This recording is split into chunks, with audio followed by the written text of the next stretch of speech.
तुलसी विवाह में कौन सी सरल सामग्री प्रयोग में होती है, इस वीडियो में जानेंगे। साथ ही आपके प्रश्न आ रहे हैं कि क्या हर साल तुलसी विवाह करना चाहिए, और साथ ही एकादशी द्वादशी को तुलसी विवाह ना कर पाएँ तो हम सभी कब तुलसी विवाह अन्य दिन कर सकते हैं। बहुत सारे प्रश्नों का उत्तर और श्रेष्ठ जानकारी इस वीडियो में है। कई बार सामग्री नहीं मिल पाती है तो क्या करें, तो ध्यान से सुनिएगा। सबसे पहले आपको बताते हुए चलो, आप इस चीज़ का ध्यान रखें कि एकादशी तिथि पर चावल को स्पर्श नहीं किया जाता और नहीं ग्रहण किया जाता है। तो आप तुलसी विवाह एकादशी को करें तो आप सभी इस बात का ध्यान रखें कि आपको चावल प्रयोग में नहीं लेने हैं। भले ही आप तिलक निकालने के लिए भी चावल प्रयोग में न लें, साथ के साथ आप कलश स्थापन या कहीं भी भगवान जी को स्थान दे रहे हैं तो एकादशी के दिन चावल को स्पर्श नहीं किया जा सकता। अगर द्वादशी के दिन अगर आप तुलसी विवाह कर रहे हैं तो जरूर से चावल का प्रयोग कर सकते हैं। अन्य दिनों कर रहे हैं तो कोई दिक्कत नहीं, आप चावल का प्रयोग कर सकते हैं। यह बात प्रथम में हो गई।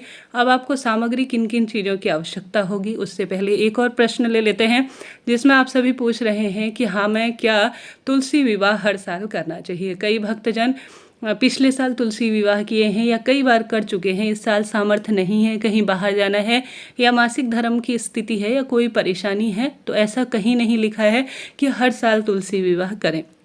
अगर आपसे संभव हो तो आप तुलसी विवाह करें, नहीं तो कोई टेंशन चिंता की बात नहीं है।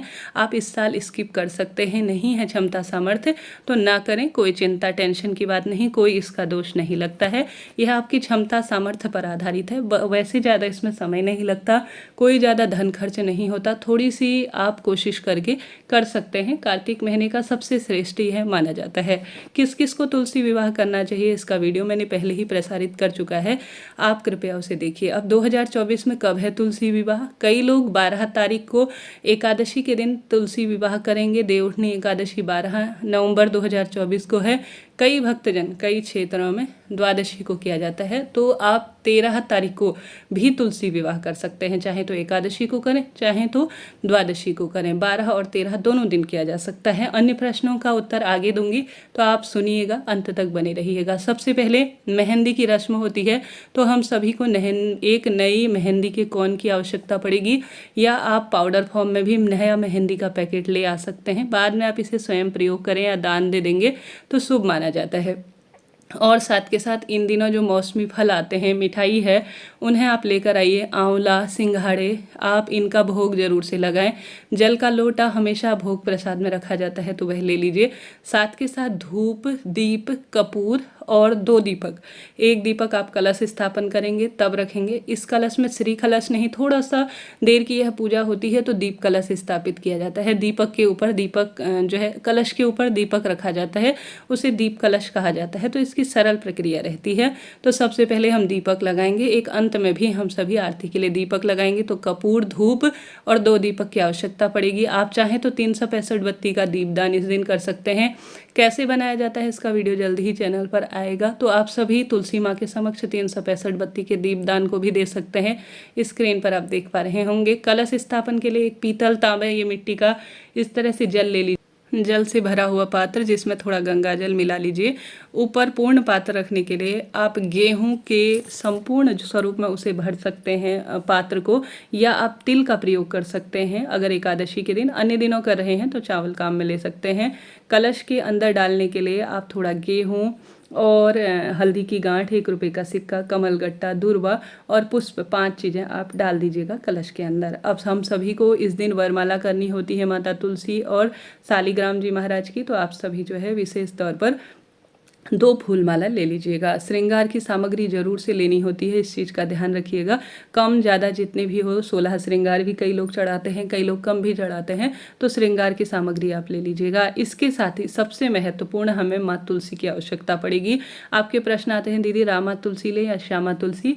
तुलसी तो तुलसी स्वरूप है, कोई सा भी रामा हो या श्यामा हो, सभी स्वरूप के साथ पूजन किया जा सकता है, कोई दिक्कत की बात नहीं है। जैसे शालिग्राम जी का भी पूजन तुलसी माँ से किया जा सकता है, लड्डू गोपाल स्वरूप का भी तुलसी माँ से पूजन किया जा सकता है, मूर्ति प्रतिमा का भी तुलसी विवाह हो सकता है। तो उसी स्वरूप में रामा और श्यामा तुलसी का कोई ऐसा विधान नहीं है। कोई सी भी तुलसा जी हो, किसी भी स्वरूप में हो, संक्षिप्त हो, बड़े स्वरूप में हो, बस तुलसा तो तुलसा जी है, आप उन्हें काम में ले लीजिए। साथ ही गणेश जी महाराज की मूर्ति प्रतिमा या सुपारी के आपको गणेश जी की आवश्यकता पड़ेगी, तो उन्हें आप सभी विराजमान कर लीजिएगा। आगे दिखाऊंगी, पहले ही बोलने में यह चीज़ें आ रही हैं तो ध्यान से सुनिएगा। अब आप सभी को जो है मैंने जो दान करने के लिए सामग्री ली है उसमें 5 बर्तन लिए हैं। आप इस तरह ले सकते हैं, कुछ रुपए रख सकते हैं। माता तुलसी के लिए आप साड़ी सूट जो आप दान देना चाहती हैं वह ले लीजिए, नहीं तो आप वस्त्र के रूप में साड़ी ले सकते हैं, आपकी इच्छा है। धोती कुर्ता पैजामा ले सकते हैं, इच्छा आपकी है। इस तरह से आपको यह सामग्री लेनी है। तो आप सभी को यह दान करने के लिए बाद में देनी होगी। 5, 7, कई लोग 11 बर्तन भी लेते हैं। तो सबसे बड़ा दान है, जिस तरह से आप कन्यादान करते हैं उसी तरह से कपड़े और बर्तनों का भी दान किया जाता है। अब आप यहाँ पर विशेष तौर पर कई भक्तजन मंदिर से ब्राह्मण जी शालिग्राम जी को लाते हैं या उनके लड्डू गोपाल लाते हैं। क्या कहीं अड़ोस पड़ोस से आप उन्हें आमंत्रित करें। बारात धूमधाम से भी की जा सकती है, संक्षिप्त स्वरूप में भी की जा सकती है, इच्छा शक्ति सामर्थ्य आपकी है। नहीं तो आपके घर पर भी प्रतिमा, फोटो या लड्डू गोपाल हैं तो उनसे ही अपनी तुलसा माता का आप विवाह कर सकते हैं। तुलसी विवाह कैसे किया जाता है इसका वीडियो जल्द ही चैनल पर आएगा। इस तरह से यह सामग्री लेनी होती है। साथ के साथ आप सभी को विशेष तौर पर इस दिन सिंदूर दान की जो रस्म होती है उसके लिए नया थोड़ा सा ही सिंदूर बाजार से लेकर आइएगा और उसे आप सभी सिंदूर दान के रूप में प्रयोग में लीजिएगा। ठीक है जी, यह बात हो गई। और गणेश जी महाराज आप जैसा स्क्रीन पर देख पा रहे हैं, मैंने सुपारी के लिए हैं। आप सुपारी ले सकते हैं या मूर्ति प्रतिमा ले सकते हैं। नारियल आपकी इच्छा है वह ले सकते हैं। कलावा आपको आवश्यकता पड़ेगी और गेहूं ज़्यादा आवश्यकता पड़ेगी थोड़ा संकल्प इत्यादि लेने के लिए। साथ के साथ इत्र, दुर्वा और हमें आवश्यकता पड़ेगी दुर्वा घास के साथ इत्र इत्यादि की। तो यह संपूर्ण पूजा सामग्री है। हल्दी मैं भूल रही हूँ, हल्दी कुमकुम जरूर से लीजिएगा ताकि आप वहाँ पर जहाँ पर भी तुलसी विवाह करेंगे, मंडप सजाएंगे तो आप गन्ने ले सकते हैं या केले के पत्ते ले सकते हैं। कुल मिलाकर जैसा आपको ठीक लगे उन सामग्रियों को आप ले लीजिएगा। हल्दी लगाने के लिए चाहिए होती है और थोड़ा चौक पूरने के लिए हल्दी कुमकुम या आटे की आवश्यकता पड़ी होती है या रंगोली आप सभी ले सकते हैं। इस तरह से आप सभी को यह सामग्री लेनी होती है। संपूर्ण मैंने सामग्री आपको दिखा दी। अभी यहाँ पर मैंने तुलसा जी नहीं रखी है क्योंकि यह मेरे बाहर जो है बालकनी में लगी हुई है, तो वहीं पर ही मैं पूजा विधि करूँगी। तो अंदर बाहर थोड़ा भारी वजन है तो उठाना संभव नहीं है। तो यह बात हो गई। आपके प्रश्न आते हैं दीदी कि हम अगर एकादशी द्वादशी को तुलसी विवाह नहीं कर पाए हैं तो कब करें। तो आपको बताते हुए चलो, अंतिम 5 दिन एकादशी से लेकर पूर्णिमा तक कभी भी तुलसी विवाह किया जा सकता है। तो अंतिम पूर्णिमा को कर सकते हैं या किसी भी दिन आप अंतिम 5 दिनों में तुलसी विवाह कर सकते हैं। संपूर्ण सामग्री का क्या किया जाता है बाद में इसका वीडियो जरूर चैनल पर आएगा, परंतु प्रसाद आप स्वयं उसी समय थोड़ी देर बाद ग्रहण कर लें। दूसरे दिन जो है चौकी हटाई जाती है। तो चिंता टेंशन की बात नहीं है। पंडित ब्राह्मण जी को सभी चीज़ें आप दान में दे सकते हैं। सुहाग सामग्री आप स्वयं प्रयोग में लीजिएगा। इस तरह से यह सामग्री का दान मैंने बताया। तुलसी कई लोग विसर्जन जो है दान में दे देते हैं मंदिर इत्यादि में, कई लोग अपने घर पर ही पूजा करते हैं, कई लोग इसे दान में नहीं देते हैं। इस तरह से यह तुलसी विवाह की संपूर्ण सामग्री है। शंख घंट जरूर से रखा जाता है तुलसी विवाह पूजा में क्योंकि यह साक्षात श्री नारायण का स्वरूप माना जाता है। तो इस तरह से सरल सी यह पूजा सामग्री है जिसे आप सभी को तुलसी विवाह में प्रयोग में लेना चाहिए। अन्य कोई प्रश्न है कमेंट्स में आप छोड़ दीजिएगा, मैं आपको तुरंत ही जवाब दूंगी।